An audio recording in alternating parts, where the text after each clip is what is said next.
ரம்யா வந்து சொன்னா சரி பரவாயில்ல நீ வச்சுக்கோ நாளைக்கு பண்ணு அப்படின்னு திவ்யா திரும்பவும் வந்துட்டு பெட்டி திருப்பி கொடுக்கணும் நீ அடுக்கு அப்படின்னு சொன்ன. மறந்துட்டீங்கன்னு நினைக்கிறேன். இது எல்லாத்தையும் இங்க தான் வைப்பியா இல்ல எல்லாத்தையுமே எடுத்து அங்கதான் வைக்க போறியா? பெட்டி திருப்பி கொடுக்கணும் நீ அடுக்கு அப்படின்னு சொன்ன. என்ன சொல்றேன் சாண்ட்ரா வந்து ஒரு மேல வந்து நான் என்ன சொல்றேன்னு திவ்யா எப்படி தப்பா எடுத்துட்டுன்றதுதான் எனக்கு கஷ்டம். சிச்சுவேஷன்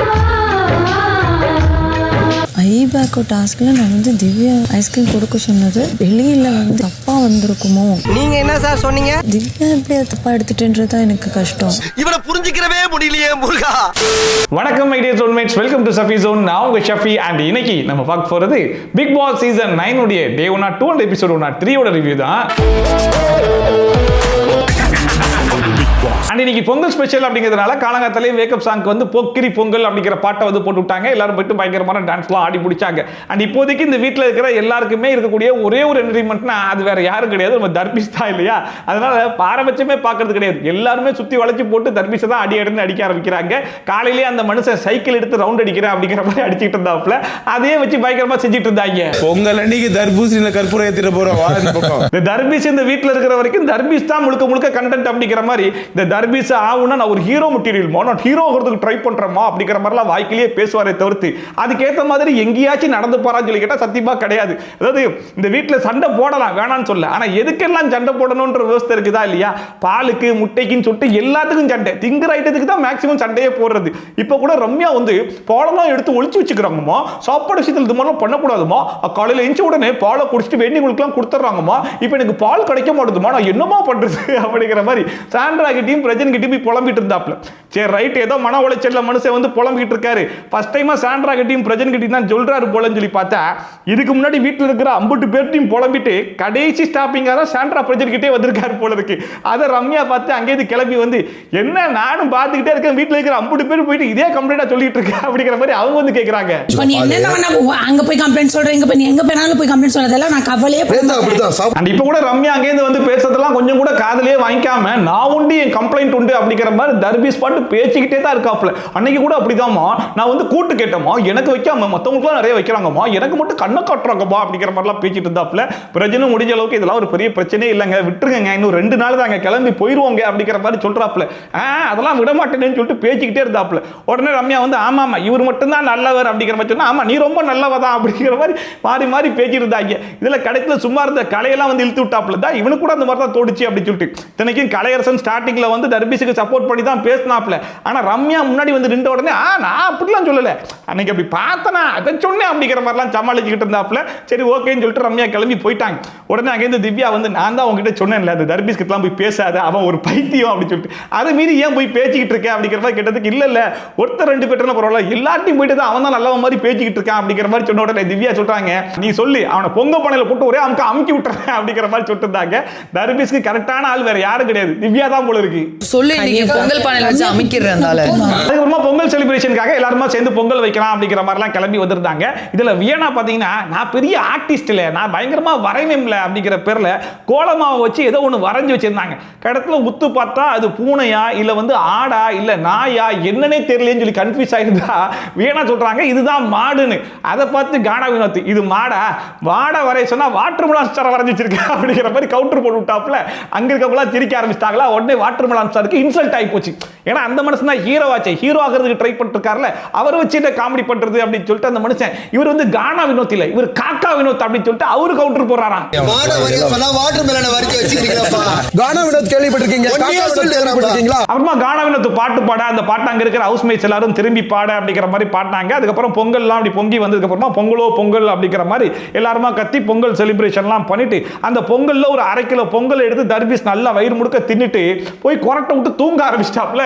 பிக் பாஸ் அதை பார்த்துட்டு நாயை விட்டு கொலைக்க விட்டாப்லையா. உடனே கானா வினோத் அங்கேருந்து அந்த கிரைண்டருக்கு கொஞ்சமாச்சும் ரெஸ்ட் கொடுக்கணும், எதையாச்சும் போட்டு அரைக்க வேண்டியது அப்புறம் உட்காந்து கொரட்டை விட்டு தூங்க வேண்டியது அப்படிங்கிற மாதிரி சொன்னா யோ பண்ணி மூஞ்சி வாயா யோ பண்ணி மூஞ்சி வாயா அப்படிங்கிற மாதிரி கத்துறாப்ல. அதுக்கப்புறம் கானா வினோத் மறுபடியும் ஒரு கவுண்டர் போட அதுக்கு இந்த மனுஷன் வந்து பண்ணி மூஞ்சி வாயா அப்படிங்கிற மாதிரி மறுபடியும் அதே தான் கத்திக்கிட்டு இருக்காப்ல. அங்க இருக்கிற பிரஜனை சாண்ட்ராலாம் எதுக்கு இந்த மாதிரி பேசுறீங்க அப்படிங்கிற மாதிரி கேட்டா அதுக்கு தர்பீஸ் சொல்றத பாருங்க, இந்த மாதிரிலாம் கவுண்டர் போட்டேன்னு வைங்களேன் கானா வினோத் பயங்கரமா நடிக்கிறவா சொல்லுவாப்ல, நான் போடுற கவுண்டருக்கு பயப்படுற ஒரே ஆளு கானா வினோத் தான் அப்படிங்கிற மாதிரி இந்த மனுஷன் பேசிட்டு இருக்காரு. அந்த கவுண்டர் போட்டு இல்லை, நான் ஒன்றும் சொல்லலாம், கவுண்டருக்கு நடுங்குது கை. அதாவது கானா வினோத் வாட்டர்மேலான வச்சு பயங்கரமா கலாய்க்கிறாப்ல. இந்த மனுஷனுக்கு பதிலுக்கு கலாய்க்க தெரியாம ஏதாச்சும் ஒரு வார்த்தையை போட்டு திட்டிக்கிட்டு இருக்காப்ல. கேட்டா இதுக்கு பேரு கவுண்டராமா. இவர் போடுற கவுண்டருக்கு கானா வினோத் பயப்பட வர செய்யறாராமா. பயப்படுற அப்படி கவுண்டருக்கு. ஆனா ஒரு வகைக்கு நம்ம தர்பீஸ் சொன்ன மாதிரி தர்பீஸ் போட்ட கவுண்டருக்கு வினோத்தும் பிரவீனும் பயங்கரமா பயந்துட்டாங்க. ஏன்னா அதுக்கப்புறம் பயந்து நடுங்கி போய் அங்கேருந்து வந்து என்ன பண்ணிட்டாங்க, அந்த குரங்கு வேணும் மாமா, அதை பிடிச்சி பார்க்கலாமா அப்படிங்கிற மாதிரி ரெண்டு பேரும் சேர்ந்து பயங்கரமான பாட்டெல்லாம் பாடி தர்பீஸை கலாய்ச்சி விட்டு போன உடனே தர்பீஸுக்கு பயங்கரமான காண்டாகி போச்சு. ஓ மூஞ்ச போய் நீ கண்ணாடியில பாரு, ஓ பொண்டாட்டிலாம் உன்னை எப்படி கல்யாணம் பண்ணிட்டான்னு எனக்கு ஒண்ணுமே தெரியல, உன்னை பார்த்தா ஜண்டா ஜண்டா மாதிரி தெரியுது அப்படிங்கிற மாதிரி. அதாவது இவர் போடுறதெல்லாம் கவுண்டராமா, இவர் போடுற கவுண்டருக்கு அவங்க பயந்துட்டாங்களாமா. யாராச்சும் பயந்தா மறுபடியும் வந்து வம்பில் பார்க்கலாம், கலாய்ப்பாக்கலாம், அவங்க வச்சு செஞ்சுக்கிட்டு இருக்காங்க. ஆனா தர்பீஸ்க்கு அது தாங்கிக்க முடியாம இந்த மனுஷன் மனத்துல இருக்கிற கொந்தளிப்பெல்லாம் எடுத்து கொட்டிக்கிட்டு இருக்காப்ல. உன் பொண்டாட்டியை உன்னை எப்படி கல்யாணம் பண்ணிச்சுன்னு தெரியல, அவ்வளவு கேவலமா இருக்கு.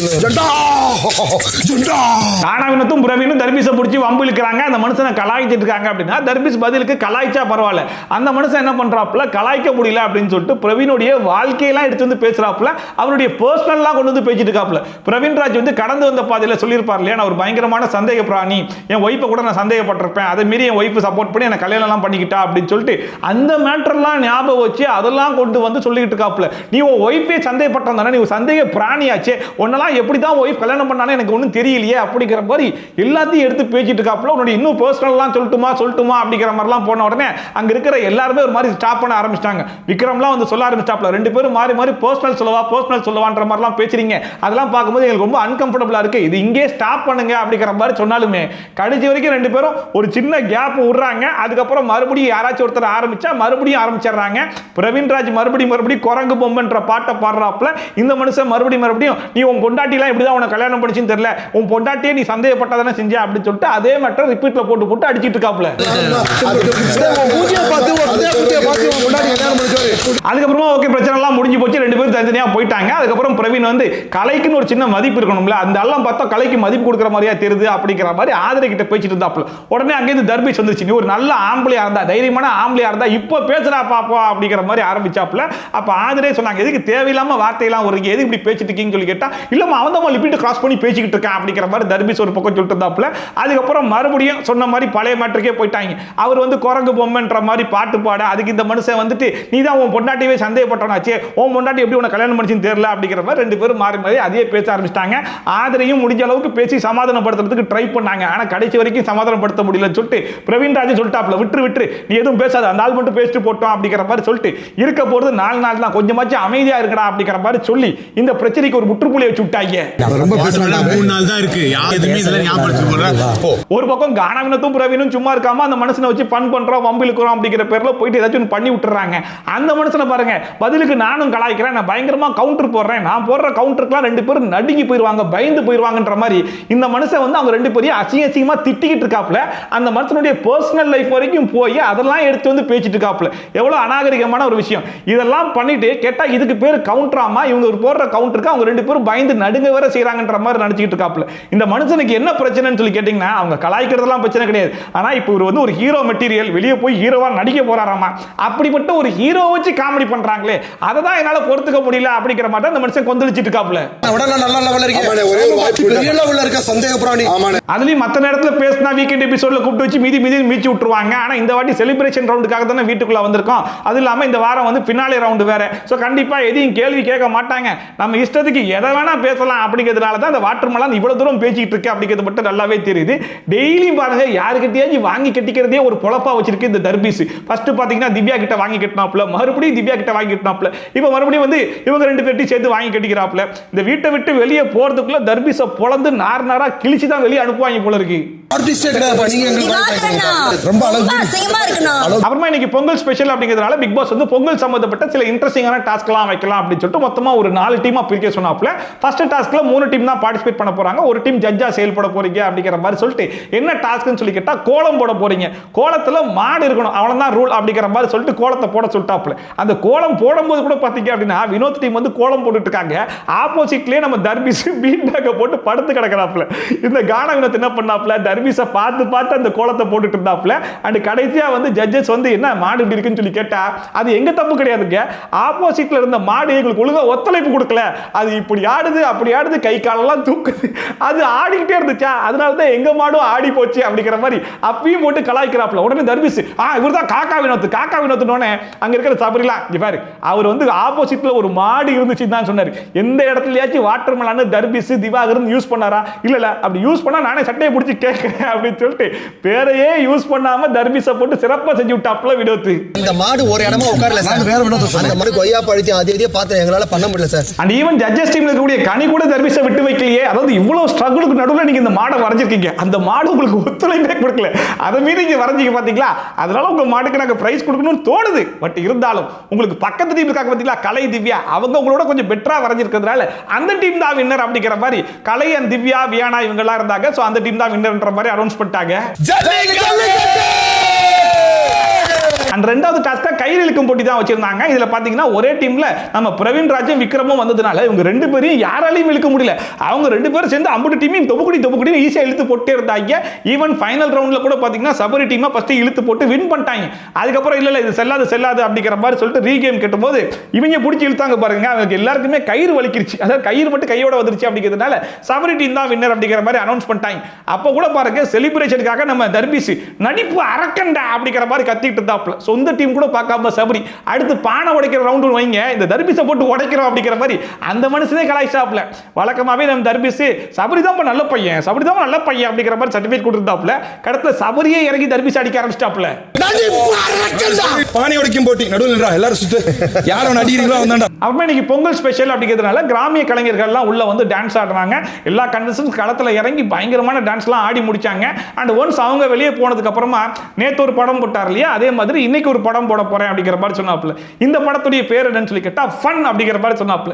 இந்த சீசன்ல ஃபன் அப்படின்னா அது ஒரே ஒரு ஆளுக்கு மட்டும் தான் சொந்தமே, அது வேற யாரும் கிடையாது, கானா வினோத் தான். கானா வினோத் மட்டும் இந்த சீசன்ல இல்ல அப்படின்னா ஃபன்னுங்கிறது இல்லாமே போயிருக்கும் போல இருக்கு. அதாவது ஃபுல் அண்ட் ஃபுல் சண்டை சச்சரவு சீரியஸா மட்டுமே இந்த சீசன் போயிருக்கும்னு நினைக்கிறேன். பட் கானா வினோத்ங்கிற மனுஷன் இந்த வீட்டுக்குள்ள இருந்த ஒரே ஒரு காரணத்தினால மட்டும்தான் வெளியே இருந்து நம்மளால பல இடத்துல வாய் விட்டு சிரிக்க முடிஞ்சிச்சு. நம்ம மட்டும் கிடையாது, உள்ள இருந்த ஹவுஸ்மேட்ஸ்மே வாய் விட்டு சிரிச்ச நிறைய இடங்கள் வந்து கானா வினோத் கவுண்டர்ஸ் தான் அப்படிங்கறது அவங்களே சொல்லவும் முடிஞ்சிச்சு. அண்ட் அந்த வீடியோ முழுக்க பாத்தீங்க அப்படின்னா கானா வினோத் தான் நிறைஞ்சிருந்தாப்ல. மற்ற வீடியோஸும் போட்டாங்க, பட் அதெல்லாம் பெருசா சிரிப்பு வந்துச்சுன்னு சொல்லி கேட்டா பெருசா வரல. பட் கானா வினோத் போடக்கூடிய ஒவ்வொரு கவுண்டருக்கும் அவ்வளோ பேரும் குபீர்னு சிரிச்சாங்க. அந்த வீடியோல சிரிக்கிறது மட்டும் இல்லாம இப்போ அதை லைவா பார்த்துட்டு இருக்காங்க இல்லையா, அப்பயும் சிரிச்சாங்க. எனக்குமே பார்க்கறதுக்கு வந்து பயங்கரமான சிரிப்புலாம் வந்துச்சு. உங்களுக்கு பார்க்கறதுக்கு எப்படி இருந்துச்சுன்னு சொல்லுங்க. அண்ட் அதுக்கப்புறமா அதை வச்சே ஒரு டாஸ்க் கொடுக்கலாம் அப்படின்னு சொல்லிட்டு இந்த வீட்டில் உங்களை அதிகமாக சிரிக்க வச்ச நபர் யாரு அப்படிங்கிற மாதிரி கேட்கும்போது அஃப்கோர்ஸ் வேற யார் பேரை சொல்லுவாங்க, மேக்ஸிமம் எல்லாருமே வந்து கானா வினோத் பேரை தான் வந்து சொன்னாங்க. இத்தனைக்கும் வந்து பிரஜன்லாம் கவுண்டமணி இல்லாம செந்தில் கிடையாது, செந்தில் இல்லாம கவுண்டமணி கிடையாது அப்படிங்கிற மாதிரி சொன்னா என்னன்னா நான் ஹீரோக்கு ட்ரை பண்ணிட்டு இருக்கோம், ஒரு ஹீரோ மெட்டீரியல்னா அப்படிங்கிற மாதிரி சொல்லிட்டு அதுக்குமே வினோத் விடுங்க அதுவும் ஒரு காமெடி தான் அப்படிங்கிற மாதிரி அதையுமே கலாய்ச்சி விட்டாப்ல. கவுண்டமணி இல்லாம செந்தில் கிடையாது, இந்த ஹீரோவா ட்ரை பண்ணிட்டு இருக்கானா இதுவே சரியான காமெடி தான். அண்ட் கானா வினோத்தை பொறுத்த வரைக்கும் அந்த மனுஷனுக்கு இருக்கக்கூடிய அந்த ஹியூமர் சென்ஸை வச்சு எல்லாருமே ரொம்ப காமனாவே சிரிக்க வச்சிருக்காப்ல. பட் இந்த வீட்டை பொறுத்த வரைக்கும் ஒரு ஃப்ரெண்ட்ஸ் குரூப்னு இருக்கும், அதுல ஒருத்தர் பயங்கரமா காமெடி பண்ணிருப்பார் இல்லையா, அந்த அடிப்படையில் கூட சொன்னாங்க. இப்போ அமித் தர்பீஸ் அப்சரா மூணு பேருமே வந்து சபரி பேரை சொன்னாங்க, அரோரா வந்து கமருதீன் பேரை வந்து சொன்னாங்க, அப்புறமா விக்ரம் ஆதிரை சபரி இவங்க மூணு பேருமே அரோரா பேரை வந்து சொன்னாங்க, அண்ட் சுபிக்ஷா வந்து விக்ரம் பேரை வந்து சொன்னாங்க. ஆக்சுவலா விக்ரம் இதுக்கு முன்னாடியே வந்து மென்ஷன் பண்ணிருப்பாப்ல இந்த வீட்டில் இந்த சீசன்லன்னு சொல்லி பார்க்கும்போது காமெடி கேட்டகரியில் நான் தான் உள்ள வந்தேன் அப்படின்னு சொல்லிட்டு. பட் எனக்கு பதிலாக இந்த கானா வினோத் தான் பயங்கரமா காமெடி பண்ணிருக்காப்ல, அவருடைய காமெடிக்கு நானே பயங்கரமான ஃபேன் அப்படிங்கிற மாதிரிலாம் சொல்லியிருப்பாப்ல.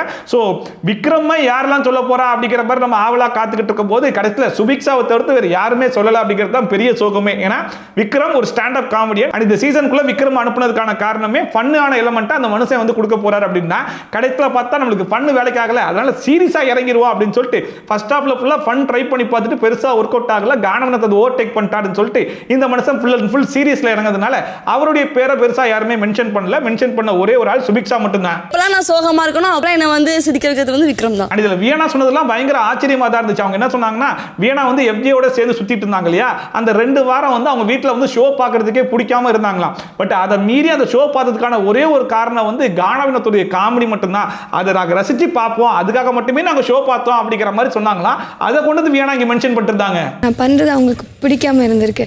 உங்க கவுண்டர்ஸ் மட்டும் பார்த்து மைண்டை வந்து ரிலாக்ஸ் பண்ணிட்டு இருந்திருக்காங்க. சரி, மேக்ஸிமம் வினோத்தோட பேரை வந்து சொல்லிட்டாங்க. ஸோ வினோத் யார் பேரை சொல்ல போறாரு அப்படின்னு சொல்லி பார்த்தா, வினோத் வந்து வாட்டர்மெலான் ஸ்டார் இல்லாட்டா இவ்வளோ காமெடி வந்திருக்குமா அப்படிங்கிறது சத்தியமா எனக்கு தெரியவே இல்லை. ஸோ வாட்டர்மெலானை வச்சு இவ்வளோ காமெடி வந்த ஒரே ஒரு காரணத்தினால வாட்டர்மெலான் பேரை நான் சொல்றேன் அப்படிங்கிற மாதிரி சொல்லியிருந்தாப்புல. ஈவன் பிரவீன் ராஜுமே காலையில் 2 பேருமே சேர்ந்து தர்பீஸை போட்டு போலது எடுத்துட்டாங்க. ஆனால் இந்த மாதிரி டாஸ்க்னு வரும்போது மட்டும் தர்பீஸ் இல்லாமல் நாங்கள் இல்லை, தர்பீஸ் இல்லாமல் காமெடி இல்லை, அதனால தர்பீஸ்க்கு அதை நாங்கள் டெடிகேட் பண்றோம் அப்படிங்கிற மாதிரி 2 பேர் சேர்ந்து தர்பீஸ்க்கு அதை டெடிகேட் பண்றது மட்டும் இல்லாமல் பிரவீன் ராஜ் வந்து நம்ம காமெடி பண்றது இல்லாமல் பிக் பாஸ் எவ்வளவு காமெடி பண்ணியிருக்காரு, ஸோ அதுக்கு ஒரு அப்ளாஸ் கொடுக்கலாம் அப்படிங்கிற மாதிரிலாம் சொல்லிட்டு இருந்தாங்க. கடத்துல நம்ம பிக் பாஸே வந்து இந்த 9 சீசன்ல நான் வாய் விட்டு சிரிச்சிருக்கேன் அப்படின்னா அது கானா வினோத்துடைய கவுண்டருக்கு மட்டும்தான் அப்படிங்கிற மாதிரி பிக் பாஸே மென்ஷன் பண்ணாப்ல. ஸோ அதெல்லாம் வினோத்துக்கு எவ்வளவு ப்ரௌடான ஒரு மூமெண்ட். அதனால வினோத்தை நிக்க வச்சு 50 பேர் ஸ்டாண்டிங் ஓவேஷன்லாம் கொடுத்தாங்க. என்னையும் சிரிக்க வைத்த நபர் கானா வினோத். ஆக மொத்தத்தில் இந்த சீசனில் கானா வினோத்தை பொறுத்த வரைக்கும் ஃபன்னு, காமெடி, என்டர்டைன்மெண்ட் சொல்லிட்டு எல்லாத்தையும் களத்தில் இறங்கி ஒரு கை பார்த்துருக்காப்புல. வீட்டில் இருக்கிற ஹவுஸ்மேட்ஸும் சரி, வெளியே இருக்கிற ஆடியன்ஸும் சரி, நல்லா வாய் விட்டு சிரிக்க வச்சது மட்டும் இல்லாமல் பிக் பாஸ் வரைக்கும் அந்த மனுஷன் வந்து மென்ஷன் பண்ணுறாப்புல. நான் 9 சீசனில் கம்பேர் பண்ணி பார்க்கும்போது நான் வாய் விட்டு சிரிச்சுக்கிறேன்னா அது உன்னோட காமெடிக்கு தான்ப்பா அப்படின்னு சொல்லிட்டு, அது என்ன காமெடி ஞாபகம் இருக்குதுல்ல, தாய்லாண்டை வந்து அந்த மனுஷன் சொல்லியிருப்பாப்புல ஹாப்பியஸ்ட் கண்ட்ரி அப்படின்னு சொல்லிட்டு, அதுக்கு பிக் பாஸே குலுங்கி அங்கேயே சிரிச்சிருப்பாப்புல. ஸோ அதை தான் மென்ஷன் பண்ணுறாருன்றது நல்லாவே தெரிஞ்சிச்சு.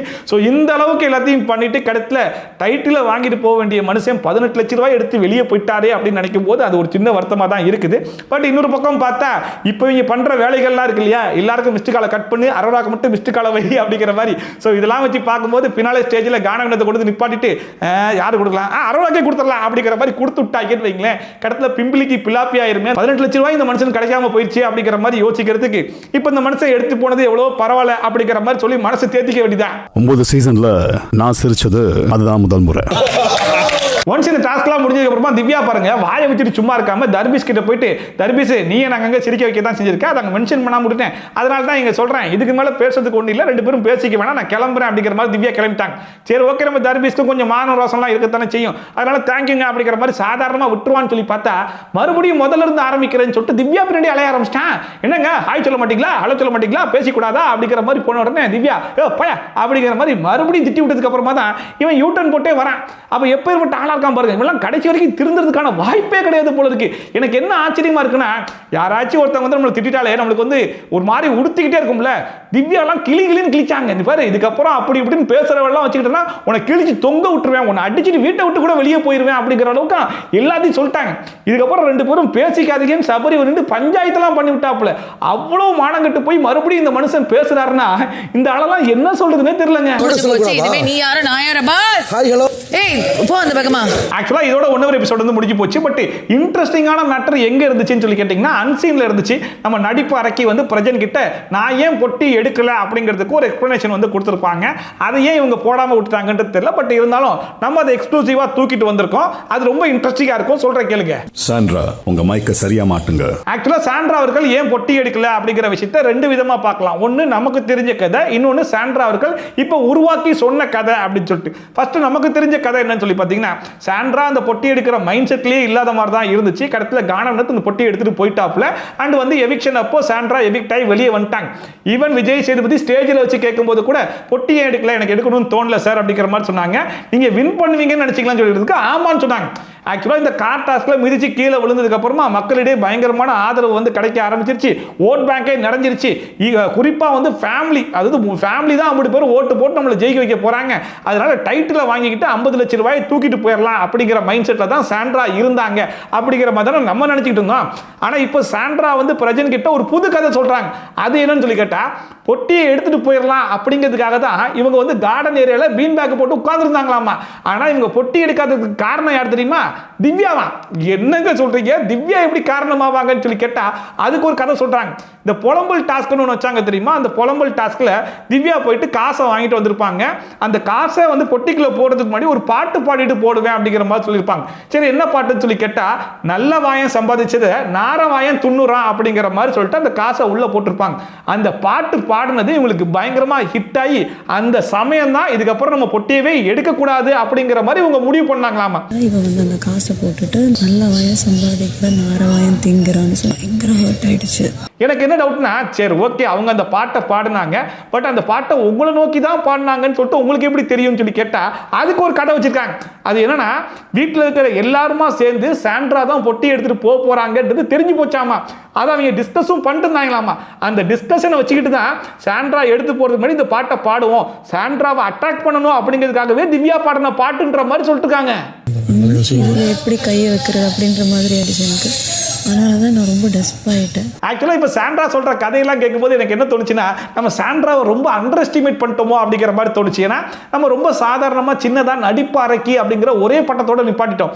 ஆக்சுவலாக இவங்க பண்ணுற பெர்ஃபார்மன்ஸுக்கெல்லாம் டைரக்ஷன் அரக்கி, ஸ்க்ரீன் பிளே அரக்கி, ஸ்டோரி ரைட்டர் அரக்கி அப்படிங்கிற மாதிரி எக்கச்சக்கமான பட்டத்தை அடுக்கி கொடுத்துருக்கணும் போல இருக்கு.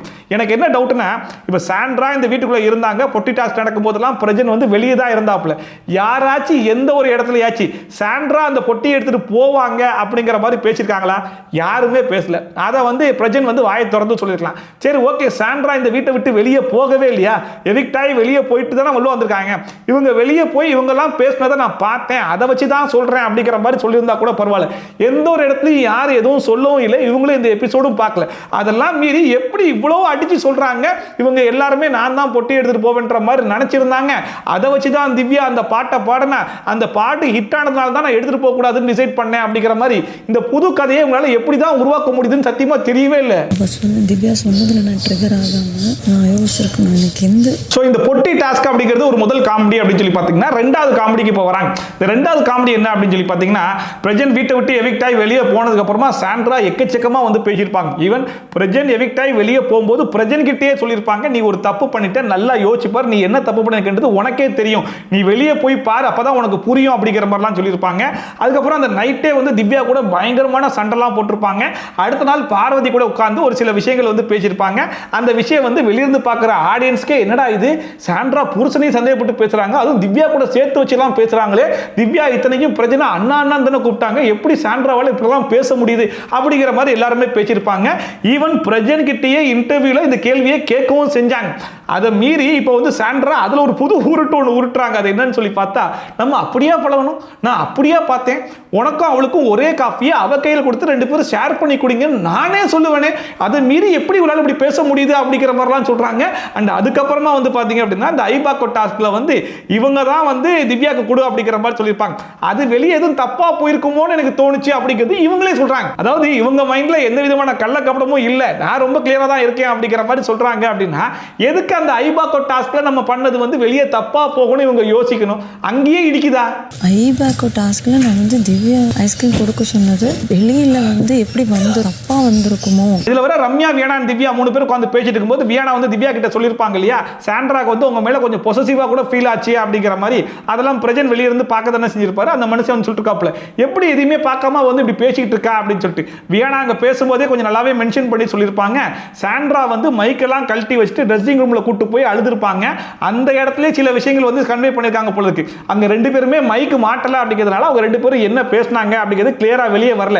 அதுக்கப்புறமா வெளியே வந்து திட்டலாம் வாங்கணும் அப்படிங்கிற மாதிரி சொல்லியிருப்பாங்க. ஸோ அங்க வச்சு சாண்ட்ரா ஏதோ ஒரு விஷயத்தை வந்து கன்வே பண்ணியிருக்காங்க. இப்போ மைக் இல்லை அப்படிங்கிறதுனால என்ன சொன்னாங்கன்றதை யாராலையுமே ப்ரூவ் பண்ண முடியாது, அது வேற விஷயம்னு வச்சுக்கோங்களேன். அது மட்டும் இல்லாமல் இவங்க வெளியே வந்து பேசினதெல்லாம் எல்லாருமே பார்த்துருப்பாங்க. அதை வியானாவும் பார்த்துட்டு தான், ரம்யாவும் பார்த்துட்டு தான் வந்து திவ்யா கிட்ட சொன்னாங்க. பட் இவங்களுடைய கேள்வி என்ன இருக்குன்னா, அவங்க என்ன வேணா சொல்லிட்டு போட்டோம், ஆனா திவ்யா எப்படி நம்புவா அப்படிங்கிற மாதிரி சாண்ட்ரா வந்து கேட்டுட்டு இருந்தாங்க. ஒருத்தர் 2 பேர்னா பரவாயில்ல, எல்லாருமே சொல்றாங்க. அது மட்டும் இல்லாம இப்போ நீங்க என்கிட்ட சம்பந்தமே இல்லாம, அதாவது ரீசனே இல்லாம சண்டை போட்டு எதுக்கு என்கிட்ட மூஞ்சி தூக்கி வச்சிருக்காங்கன்னு எனக்கு புரியவே இல்லையே அப்படிங்கிற ஒரு குழப்பத்தில் வந்து திவ்யா இருந்தாங்க. அதுக்கு கிடைச்ச ஒரு விடையா தான் திவ்யா அதை எடுத்துக்கிட்டாங்க. ஆனா யாரு என்ன சொன்னாலுமே கடைசி வரைக்கும் திவ்யா அதை நம்பியிருக்கவே கூடாதாமா. வேற யாராச்சும் இருந்தா கண்டிப்பா திவ்யா நம்பியிருக்கிறதுக்கான வாய்ப்பு இருந்திருக்காது. ஆனா சாண்ட்ரான்னு வரும்போது தான் திவ்யா நம்பிட்டாங்களோ அப்படிங்கிற மாதிரி தான் இருந்துச்சு. ஈவன் பிரஜனுமே என்ன சொன்னார்னா அது சிச்சுவேஷன் தான், அவங்க எல்லாரும் அந்த சிச்சுவேஷனை யூஸ் பண்ணி அந்த மாதிரி நம்ப வச்சுட்டாங்க அப்படிங்கிற மாதிரி சொல்லிட்டு இருந்தாப்ல. நான் என்ன சொல்றேன்னு திவ்யா எப்படி அதை தப்பா எடுத்துட்டுன்றது தான் எனக்கு கஷ்டம். சிச்சுவேஷன் தான். அண்ட் இதுல வர சாண்ட்ரா நான் ஏன் என் புருஷனை சந்தேகப்பட போறேன் அப்படிங்கிறதுக்கு ஒரு பெஸ்ட் எக்ஸாம்பிளா எதை எடுத்துட்டு வராங்கன்னு சொல்லி பாத்தீங்கன்னா, ரொம்ப வருஷத்துக்கு முன்னாடி விஜய் அவார்ட்ஸ் அப்படிங்கிற மாதிரி ஒரு ஃபங்க்ஷன் வச்சிருப்பாங்க. அதுல பிரஜனுக்கு அவார்டு கொடுக்கும்போது அந்த சீரியல் ஹீரோயினை பிரஜன் அப்படியே தூக்கிட்டு ஸ்டேஜ் வரைக்கும் நடந்து போயிருப்பாப்ல. அதை பயங்கரமா என்ஜாய் பண்ணி பார்க்குற மாதிரி சாண்ட்ரா வந்து கைத்தட்டி என்ஜாய் பண்ணி பார்த்துருப்பாங்க. அந்த வீடியோ பயங்கர வைரலா போச்சு. டிவியோட ஃபர்ஸ்ட் அவார்ட் எனக்கும் எங்களுக்கும் கிடைச்சது. புருஷன் வந்து வேற ஒரு பொண்ணை தூக்கிட்டு போகிறத ஒரு பொண்டாட்டியால ரசிச்சு பார்க்க முடியுமானா கண்டிப்பாக அது சாண்ட்ராவால தான் முடியும் அப்படிங்கிற மாதிரி தான் அந்த வீடியோவே இருக்கும். அப்படிப்பட்ட ஆளு நான் எப்படி என் புருஷனை சந்தேகப்படுவேன், நான் எப்படி பொசசிவாக ஃபீல் பண்ணுவேன் அப்படிங்கிற மாதிரி கேட்டிருக்காங்க. ஆனால் இவங்க பேசினதெல்லாம் என்னவா இருக்கு அப்படிங்கிறது இருக்கு இல்லையா. பிரஜன் வீட்டை விட்டு எவிக்ட் ஆகி வெளியே போகும்போது நீ தப்பு பண்ணிருக்க, நீ வெளியே போய் பாரு, உனக்கு புரியும், நல்லா யோசிச்சு பாரு அப்படிங்கிற மாதிரி சொல்றாங்க. அடுத்த நாளே வந்துட்டு பொசசிவாக பேசுற மாதிரி நீங்க பார்வதியோட உட்காந்து பேசுறீங்க, சம்பந்தமே இல்லாமல் திவ்யா கூட சண்டை போடுறீங்க. அதுக்கு முன்னாடி வந்து துண்டிக்கிறது நீடிக்கிறது அப்படிங்கிற இடத்துல பிரஜன் வந்து துண்டிக்கிறது வந்து சாண்ட்ரா, நீடிக்கிறது வந்து திவ்யா அப்படிங்கிற மாதிரி சொல்லியிருக்காப்புல. இது எல்லாத்தையும் வச்சு பார்க்கும்போது ஒரு ஆடியன்ஸா வெளியிருந்து பார்க்குறவங்களுக்கு ஒரு டவுட் வரதா செஞ்சிச்சு. இத்தனையும் உங்க புருஷன் பேரை நீங்களே கெடுத்துக்கிட்டு அது எப்படி என் புருஷன் பேரை நானே கெடுப்பேனா, உன் ரெப்புடேஷன் கெட்டு போகும் கூட நான் யோசிக்க மாட்டேன் அப்படிங்கிற மாதிரி இப்ப பேசிட்டு இருக்காங்க. அப்படி பேசக்கூடாது. பட் பிரஜனை பொறுத்த வரைக்கும் என்ன அப்படின்னு சொல்லி பார்த்தீங்கன்னா, அந்த மனுஷனுக்கு திவ்யா மேல எந்த விதமான ஒரு கோபமும் இல்லை. ஒரு திவ்யா பத்தி எதுவுமே தப்பாவே பேசவே கிடையாது. அந்த மனுஷனுக்கு இருக்க கோவம் ஃபுல்லாவே வியானா மேல தான். நீ அரைகுறையா பார்த்துட்டு வந்து எதுவுமே எபிசோடு கூட பார்க்காம வந்துட்டு நீ எப்படி இந்த மாதிரிலாம் பேசலாம், நான் இந்த செலிப்ரேஷன்லாம் முடிட்டு கண்டிப்பா நான் வியானா உட்கார வச்சு கேள்வி கேட்கறனா இல்லையா பாரு அப்படிங்கிற மாதிரி அந்த மனுஷன் பேசிட்டு இருந்தாப்ல.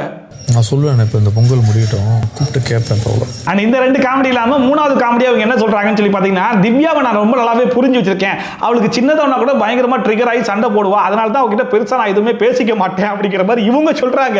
அதாவது சாண்ட்ரா எவ்வளவு தூரம் பயங்கரமா கத்தி கத்தி சண்டை போட்டுருக்காங்க. அண்ட் இவங்க கத்தி திட்டுற நேரத்தில் தான் திவ்யா தான் பொறுமையா போயிருக்காங்க. ஆனா அது அப்படியே ஆப்போசிட்டா அவ தான் ட்ரிகர் ஆகி கத்த ஆரம்பிச்சிருவா, நான் பொறுமையா தான் போவேன் அப்படிங்கிற மாதிரி மாற்றி சொல்றதெல்லாம் கேட்கும்போது எனக்கு சிரிக்கிறதா அழுகிறதானே தெரியல. இதுல வர அந்த கபோர்டு மேட்டர்ல அவங்க என்ன சொல்றாங்க அப்படின்னா, இந்த ஒஸ்ட் பெர்ஃபார்மர் அப்படிங்கிறதுல அவங்க பேரை வந்து சொல்லிட்டாங்க, அவங்க ஜெயிலுக்கு போயிட்டாங்க இல்லையா, அதனால பயங்கர கோவத்தில் வந்து இருந்தாங்க. அப்புறம் வீக்கெண்ட் எபிசோட்ல வரும்போது யாரு வெளியே போவா அப்படிங்கிற மாதிரி கேட்கும்போது அவங்க சாண்ட்ரா பேரை வந்து சொல்லிட்டாங்களாமா. அது இவங்களுக்கு பயங்கரமான கோவமா. இதுல வேற இதுக்கு முன்னாடி சொன்னாங்க இல்லையா, ஓ ரெப்புடேஷன் கெட்டு போற மாதிரி நான் என்ன பேசுவேன், உங்க ரெண்டு பேரும் சேர்த்து வச்சு நான் ஏதாச்சும் பேசியிருக்கேனா, நான் எப்படி பொசசிவ் ஆவேன் அப்படிங்கிற மாதிரிலாம் கேட்ட அதே வாய்ப்பு என்ன சொல்றாங்கன்னா, பிரஜனை இந்த வீட்டில் இருக்கணும், நான் வெளியே போகணும்னு உங்களுக்கு என்ன ஆசை அப்படிங்கிற மாதிரி கேட்குறாங்க. அதாவது இப்படியும் பேசுறாங்க அப்படியும் பேசுறாங்க. இதை இவங்க பேசுறதை நம்ம எப்படி எடுத்துக்கிறது அப்படிங்கிறது சத்தியமா புரிய மாட்டுது. நம்ம ரெண்டு பேர்ல யாராவது ஒருத்தவங்க அவன் நான் போகணும்னு நினைச்சிட்டு நான் போல. இதுல பிரச்சனை சொல்றாப்ல, 2-3 வாரமா நான் நல்லா பெர்ஃபார்ம் பண்ணிட்டு நீ ஒழுங்கா பெர்ஃபார்ம் பண்ணல அப்படிங்கிற மாதிரி அவளுக்கு தோணிருக்கலாம். அதனால நீ வெளியே போவன்ற மாதிரி கூட சொல்லிருக்கலாம்ல அப்படிங்கிற மாதிரி சொன்னா கூட நம்ம ரெண்டு பேர் மட்டுமா இருந்தோம், மூணாவது எஃப்ஜே இருந்தால எஃப்ஜே பேரை சொல்லிருக்கலாம்ல. ஏன்னா அந்த வாரம் நம்ம ரெண்டு பேரும் பெஸ்ட் பெர்ஃபார்மர் வாங்கியிருந்தோம், எஃப்ஜே மட்டும் தான் ஒஸ்ட் பெர்ஃபார்மர் வாங்கி அவன் ஜெயிலுக்கு போயிருந்தான். அப்ப அவன் பேர் தானே நான் எப்படி சொல்லிருக்கணும், ஏன் நம்ம ரெண்டு பேர் பேரை இருந்தா அவ யோசிக்கணும், அதுல ஏன் பேரை எதுக்கு அவ சொல்லணும், அதனால தான் எனக்கு கோவம் அப்படிங்கிற மாதிரிலாம் சொல்லிட்டு இருக்காங்க. உனக்கு வந்து எஃப்ஜே பேரை கூட சொல்லிடலாமே, நீ என்ன சொன்ன. ஆக மொத்தத்தில் சாண்ட்ராவும் பிரஜனும் பேசுறதெல்லாம் வச்சு பார்க்கும்போது ரொம்ப தெளிவாகவே சாண்ட்ராக்கு திவ்யா மேல ஸ்டில் இன்னும் பயங்கரமான கோவம்லாம் இருக்கத்தான் செய்யுது. அதை வந்து வெளியே காட்டாலும் ஏதோ ஒரு இடத்துல அவங்களே மீறி வெளியே வரதான் செய்யுது அப்படிங்கிறது நல்லாவே தெரியதான் செஞ்சு. அண்ட் அது எல்லாத்தையும் மீறி திவ்யா மேல எக்கச்சக்கமான பழியெல்லாம் தூக்கி போட்டது பத்தாதுன்னு இப்போ புதுசா பொட்டி எடுத்துட்டு போவன்றது தெரிஞ்சு இந்த மாதிரி பாட்டு பாடி என்னை வந்து பயங்கரமா ட்ரிகர் பண்ணி விட்டுட்டா, அதனால தான் நான் பொட்டியை எடுக்காம போயிட்டேன், திவ்யாவால தான் எனக்கு 18 லட்சம் ரூபாய் நஷ்டன்ற அளவுக்கு பேசுறாங்க அப்படின்னா இதை என்ன சொல்றதுனே சத்தியமா தெரியல. இதெல்லாம் மீறி இவங்க சொன்னாலும் திவ்யாக்கு எங்க போச்சு புத்தி, அவ எப்படி இதெல்லாம் நம்பலாம் அப்படிங்கிற மாதிரிலாம் கேள்வி கேட்கறாங்கன்னா இதை என்ன சொல்றதுனே தெரியல. அண்ட் சாண்ட்ரா பேசுறதெல்லாம் எதுக்காகன்னு சொல்லி பார்த்தீங்கன்னா, பிரஜனுக்கு வந்து திவ்யா மேல ஒரு நல்ல ஒப்பீனியன் இருக்கு இல்லையா, அந்த ஒப்பீனியனை உடைக்கணும், அதை மாத்தி பிரஜனுக்கும் திவ்யா மேல ஒரு கோபம் வரணும், இதை உருவாக்குறதுக்கு தான் சாண்ட்ரா இவ்வளவு நேரம் பேசினாங்கிறது மட்டும் நல்லாவே தெரிஞ்சு. பட் கடைசி வரைக்கும் பிரஜன் வாயிலிருந்து ஆமால திவ்யா அப்படி பண்ணா அப்படிங்கிற மாதிரி எந்த ஒரு வார்த்தையுமே வரல. திவ்யாவுடைய சிச்சுவேஷன் அந்த மாதிரி, அதனால தான் அப்படி நடந்திருப்பா அப்படிங்கிற மாதிரி முழுக்க முழுக்க பிரஜன் வந்து திவ்யாவுக்கு சப்போர்ட்டா தான் அந்த மனுஷன் வந்து பேசினாப்ல. பட் பிரஜனை பொறுத்த வரைக்கும் யார் மேல கோவம் இருக்குன்னா வியானா மேல. ஏன்னா வியானா வந்து அவங்க வாயாலே சொல்றாங்க நான் எபிசோட்லாம் பெருசா பார்க்கவே இல்லை அப்படின்னு சொல்லிட்டு, அதை மீறி வியானா இதுக்காக இந்த விஷயத்தை கொண்டு வந்து திவ்யா கிட்ட இப்ப சொல்லணும், அது எனக்கு சுத்தமா பிடிக்கவே இல்லை, கண்டிப்பா இந்த செலிப்ரேஷன் மட்டும் முடிட்டு நான் வியானா கிட்ட கேள்வி கேட்கத்தான் செய்வேன் அப்படிங்கிற மாதிரி பிரஜன் இருக்கும் வியானா மேல கொலை காண்டில் இருக்காருன்றது மட்டும் நல்லாவே தெரிஞ்சு போச்சு. அதை கேட்காம விடக்கூடாது, அந்த இடத்த மட்டும் கிளியர் பண்ணிட்டு போகணும். இவ்வளவு கேடுகட்ட ஒரு கேவலமான கேரக்டர் ஆகிய எனக்கு புரியல. இதுதான் நடிப்பருக்கு சாண்ட்ரா அவர்கள் அன்சீன்ல பண்ண ஒரு பயங்கரமான சம்பவமா இருந்துச்சு. பட் எதனால இதை வந்து ஒன்னொரு எபிசோட ஸ்கிப் பண்ணிட்டாங்க அப்படிங்கிறது சத்தியமா தெரியவே இல்லை. இந்த தர்பீஸ் எல்லாம் ரெகுலரா தான் போட்டு அடிச்சிட்டு இருக்கீங்க, அதெல்லாம் கொஞ்சம் ஸ்கிப் பண்ணி விட்டு இதை போட்டுக்கலாமா அப்படிங்கிற மாதிரி தோணுச்சு. ஏன்னா சாண்ட்ராவுடைய ஒரு பக்கம் தான் தெரிஞ்சு, இது மறுபக்கம் அப்படிங்கிற மாதிரி தான் இருக்கு. புதுசு புதுசா கதையை உருவாக்குறாங்க. நடந்ததை நடந்த மாதிரி சொல்றதுன்ற ஒரு பக்கம், இவங்க எப்படி புதுசு புதுசா கதையை உருவாக்கி கொண்டு வராங்க. இதனைக்கு வெளியே போயிட்டு தான் வந்திருக்காங்க. பிரஜன்லாம் வெளியே இருந்து ஷோவெல்லாம் முழுசா பார்க்க தான் செஞ்சிருக்காப்ல. பட் இருந்தாலும் பிரச்சனைக்கு என்னன்னா, அதாவது மற்றவங்க எல்லாம் போட்டு அடிக்கிறாங்க, ஏன் முன்னாடியே நானுமா போட்டு அடிக்கிறது, சரி ஏதோ ஒன்று பேசுறா கேட்பான், இவன் மட்டும் புதுசா ஒரு சீசன் எதுவும் ஓட்டினாலா, இவன் சொல்ற எந்த ஒரு கதையும் நம்ம வெளியிருந்து பார்த்த மாதிரியே தெரியலையா அப்படிங்கிற மாதிரி அந்த மனுஷனே முடிச்சிட்டு இருந்த மாதிரி தான் இருந்துச்சு. பட் என்னதான் சாண்ட்ரா முயற்சி பண்ணாலும் கடைசி வரைக்கும் பிரச்சனை இல்லப்பா, நான் திவ்யா விட்டு கொடுக்க மாட்டேன், திவ்யா சைடில் நியாயம் இருக்கத்தான் செய்யுது அப்படிங்கிற மாதிரி அந்த மனுஷன் அதே ஸ்டாண்ட்ல நின்ட்டாப்ல. பட் நம்ம நடிப்பறைக்கு தான் கடத்துல போயிட்டு பஸ் ஸ்டாண்ட்ல நின்று இருந்தாங்க. ஆனா சம்பந்தமே இல்லாம நேற்று எதுக்கு போயிட்டு ஹக்லாம் பண்ணாங்க திவ்யாவை அப்படிங்கிறது சத்தியமா தெரியவே இல்லை. அதுலேயே வந்து சாண்ட்ரா முழுக்க முழுக்க ஃபேக்கு தான் அப்படிங்கிறது ரொம்ப பச்சையாவே தெரிஞ்சு போச்சு. நிப்பாட்டி கேட்டேன், என்ன ஆவா நீ? 102 நாள் ஆகி போச்சு. இன்னுமே யாரு வின்னரு, யாரு ரன்னரு, யாரு second runner up, mid week eviction இருக்குதா இல்லையா, யாரு ஃபோர்த் பிளேஸை வாங்க போறா, ஒரு கர்மமும் தெரியாத ஒரே சீசன் தான் அது. இந்த சீசன்ற மாதிரி தான் போயிட்டு இருக்கு. கடைசியா ஃபினாலே அன்னைக்கு கையை ஆட்டுற வரைக்கும் யாரு வின்னர்ன்றதை நம்மளால கெஸ்ஸே பண்ண முடியாதுன்னு நினைக்கிறேன். ஸோ எப்படி இருந்தாலும் மற்ற சீசனை கம்பேர் பண்ணும்போது கொஞ்சம் டிஃப்ரெண்டான சீசனாக தான் இந்த சீசன் வந்து போயிட்டு இருக்கு.